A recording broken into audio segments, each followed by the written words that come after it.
Well, if I'm making this video, then that means God is still in the blessing business.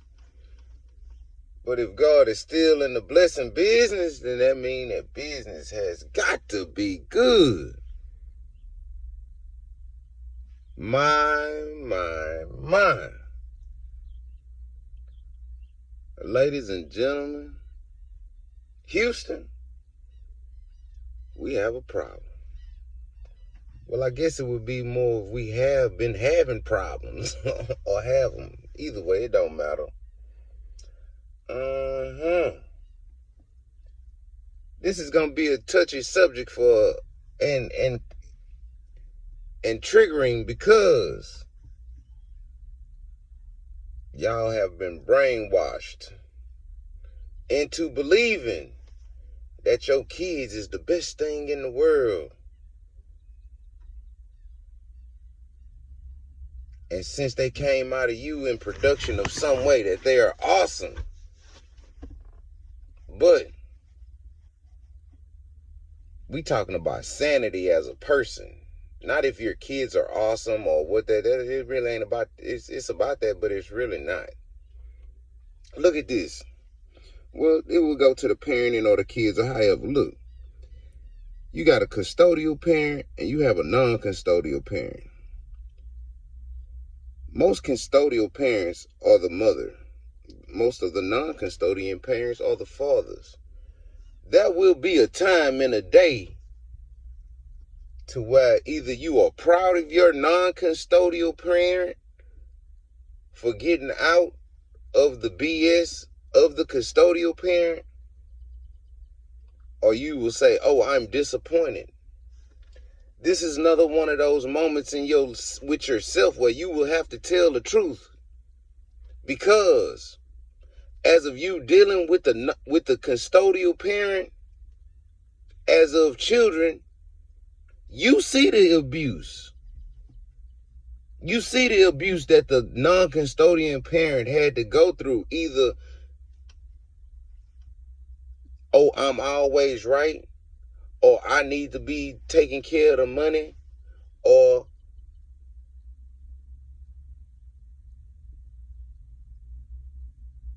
just being straight bossy as hell, and no understanding of having compassion to other people or other things.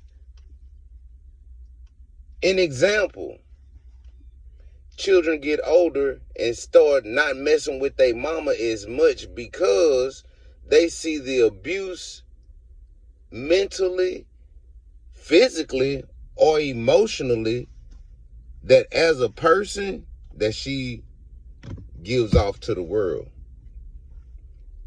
But 9 times out of 10, the kids won't say anything until they get older, because they was trying to say, my dad is the one that has the problem because he left us. Well, he didn't leave y'all because he didn't want you.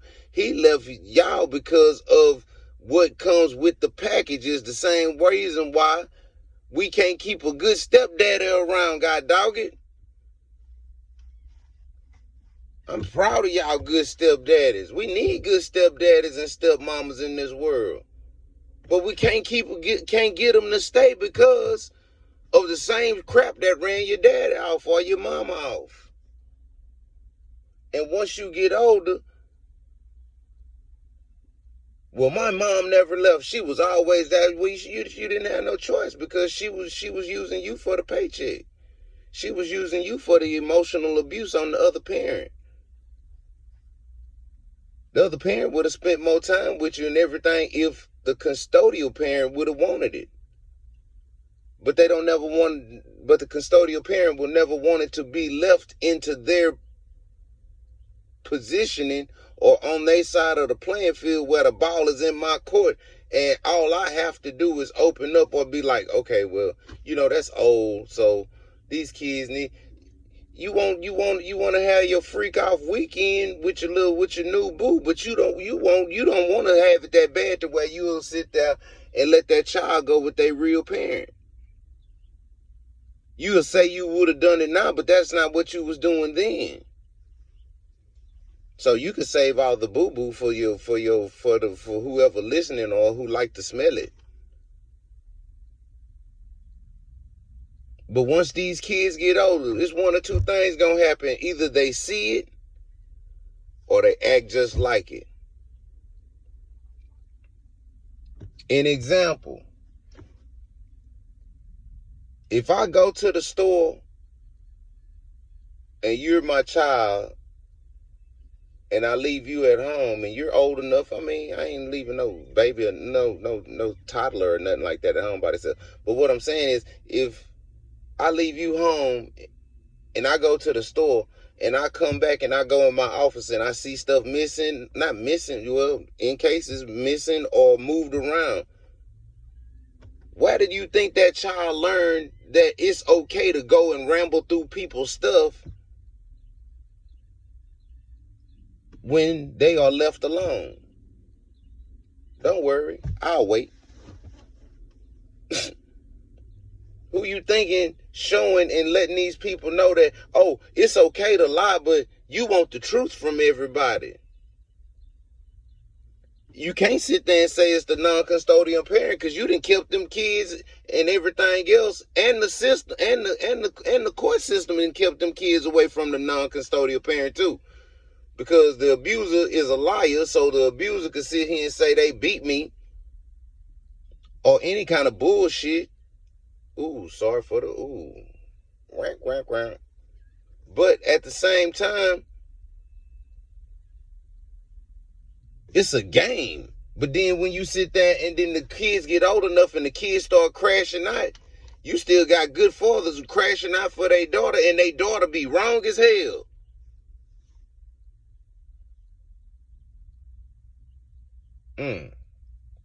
Don't worry, I'll wait. So at the same time, you got the son. Son no different. He going through girlfriends and anybody's phone, sitting out looking for stuff. But then when he finds something, he can't take it that his girl taking that wood. Well, there we go. I apologize. But then then the son want to call the daddy talking about, oh my God, what you mean, oh my God, you went through that girl's phone?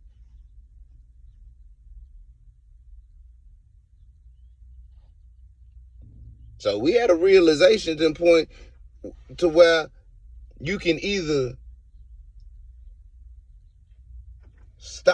you can make this better by telling the truth. All you got to do is really tell the truth with your kids.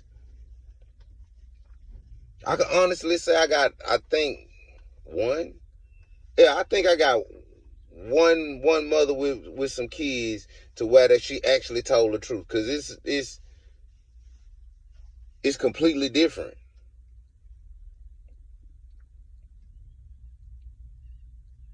But still, at the same point, how much of the abuse, just because you're a man or just because you're the male, how much of the abuse you have to take before you say, I don't care what these people saying, screw this?